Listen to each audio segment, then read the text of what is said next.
Good morning. Today's May 6th, Saturday. We are 2 weeks from race day, and we have a big one today. We got the right coffee. This time. 2 weeks from race day. Today we have 18 miles. We're mimicking race day as much as possible. Come race day, I'm gonna wake up at 3:30 and the race will start at 7. Today I woke up at 4:30 and I'm gonna start running at 8. More of a safety decision. I figured I'm gonna start just a little bit later so I have a little bit more light because my wife is gonna be dropping me off at the top of the canyon and I'm gonna come racing down. And so just for safety reasons, we'll just wait for a little bit more light. So starting at 8 today. Fueling though, same as race day. I have my sourdough English muffin, peanut butter, honey, banana, coffee. I'm gonna get some G1M Sport in me, some carbohydrates, some electrolytes, and then our fuel is gonna be very similar to what we did last week. We have some more goos, some chews that we'll eat, things that we're gonna mimic on race day. So it should be a good one. I'm gonna get this food in me, start rolling around, start getting loose, and more to come. See you at the top of the mountain. All right, look at this, amazing. The drive up was incredible. I'm so excited to run down. It's a little chilly. I'll warm up. I'll get warm. It's about 30 degrees up here. Yeah, we're ready to get going.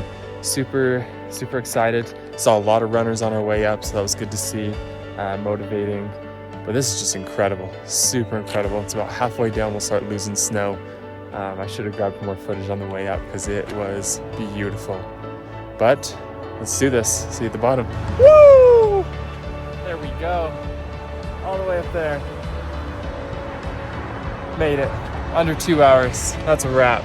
Legs are tight. It was a great day. Beautiful run. Beautiful. I'm gonna get home. I'm gonna go stretch. I'm gonna jump in the studio. And let's take a look at it.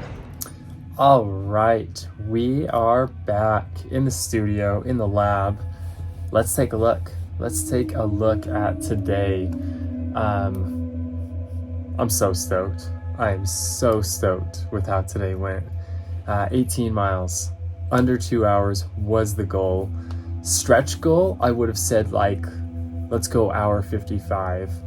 And I would have been stoked to think to myself, okay, I got 18 miles down, 5 minutes left, an hour and 5 minutes left, right? For that last 8.2 miles. But we finished today in an hour 52:21. And I am just so excited about this. Where to start? Cardio wise, I felt incredible. I felt calm, I felt composed. My heart rate was under control. Come race day, I anticipate even just being at the starting line, having some adrenaline going, getting that heart rate up. And I'm gonna let that happen. I'm gonna let my heart rate go. But wasn't needed today to still hit the paces that I wanted to hit. Now, granted, of course, this was very downhill. I think I'm trying to think of the elevation, I think it was 8,700. And I probably finished around 4,700, almost 5,000. So close to a 4,000 feet descent. I'll have to take a look. I'm gonna do a video coming up about game day, race day strategy and what the plan is. I'll pull up the course, we'll take a look at it, we'll look at the elevation, and when we do that, we'll remember to come back and remember this run and see how it compares. Excuse me. Just a great day.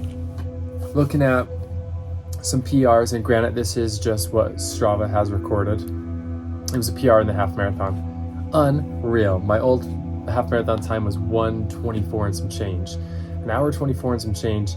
Today we PR'd the half marathon and then still ran another 5 miles at a pretty good pace as well. Some of these other PRs again aren't super accurate, but it is the quickest of what's been recorded in Strava. The 1 mile, I know my PR in the mile several years ago was a 4:58. Finally cracked 5 minutes. But anyways, looking at the splits, those first 2 miles, you can see it was actually a net elevation gain. That was up at Brighton is where I started, and I ran this little loop. I think it was like 3/4 of a mile, and I ran it 3 times just to start with a little bit of mileage so that when I got out of the canyon, I only needed to go like another mile, and then there were some places that my wife could park. So started out with a 6:30, which I was stoked about because again, it was like 30 degrees at the top of the mountain. It took me a second to get warm, but I did take the time to do that. Got warm, got started.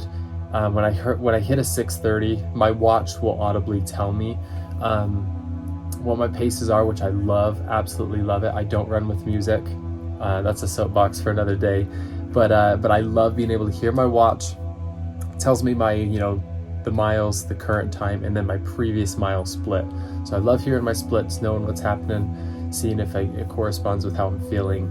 And those first 2 splits, I didn't expect them to be that quick. Again, there was a little bit of an uphill, it was cold. It was actually a little icy, so I had to be careful with some of my footing and dodging some black ice that you could see on the road. And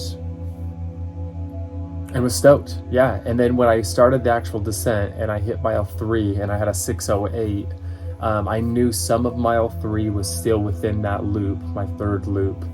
So I knew mile 4, I had a chance to be sitting sub 6. And sure enough, yeah, I hit 3 miles in a row, sub 6. Stoked, just stoked about that. Finished the half marathon. Let's look at those last 5 miles. Mile 12, 13, 11, 12, 13, I knew I was getting there and I had a chance to have a substantial PR. And so I let the legs get moving a little bit more than I probably would have, knowing that I'm 2 weeks out from my race. But cruised through, and then those last 5 miles, went back to a 6:30. Mile 18, I got stuck on some traffic lights. I think Strava for the most part takes those out, but it did, it did make me stop for quite some time. It was a pretty big intersection, and getting going was a little tough, but I wanted to finish strong. So I still got under that 6:50 mark, which was what my average would need to be over the course of the marathon to break 3 hours. So that's the day.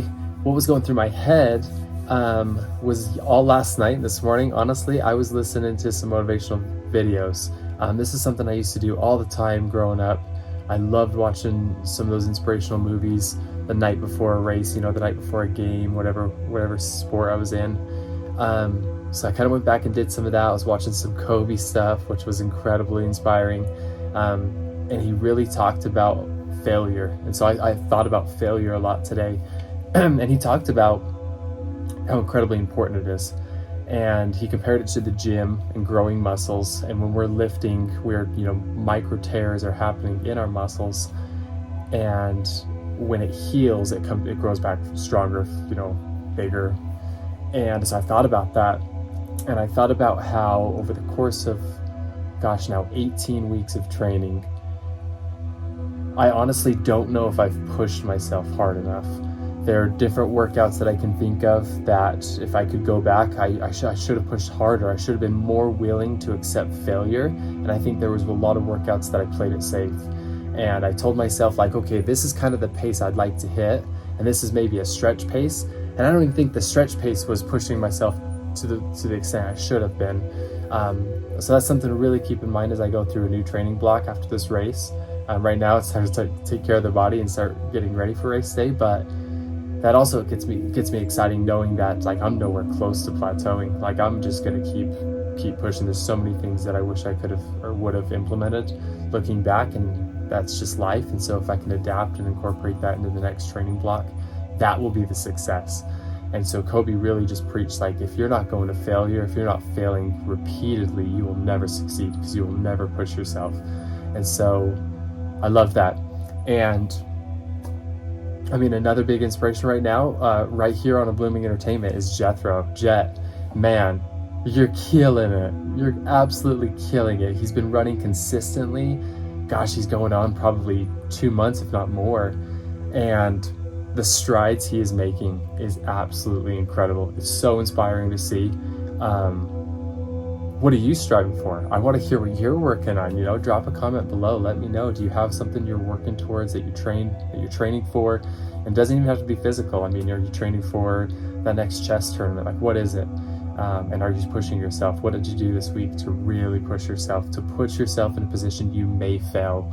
And I think that when I started ripping those sub 6 minute miles early on, a part of me told myself, like, dude, you only needed to do like 6:30s. Average is 6:30 and you're comfortably there. You'll hit your goal for today's workout and you'll be ready for race day. And I know I got to be smart. I got to be careful. Only 2 weeks out, but man, I just thought about that. The whole run is, am I pushing myself? And so, you know what? I told myself, this first 9 miles that I'm supposed to do in an hour, let's see if I can really get there sub an hour, maybe 2 to 3 minutes to spare, see how we're feeling and see if we can maintain that, and not play it safe and just tell yourself, hey, you're going too quick, let's back off, you have a long run today. And so it paid off. It really paid off. I'm excited. Again, let me know what you did this week to push yourself, to get yourself that 1% farther that good old Jet likes to preach about, which I love. More to come. I'm excited. Let's go.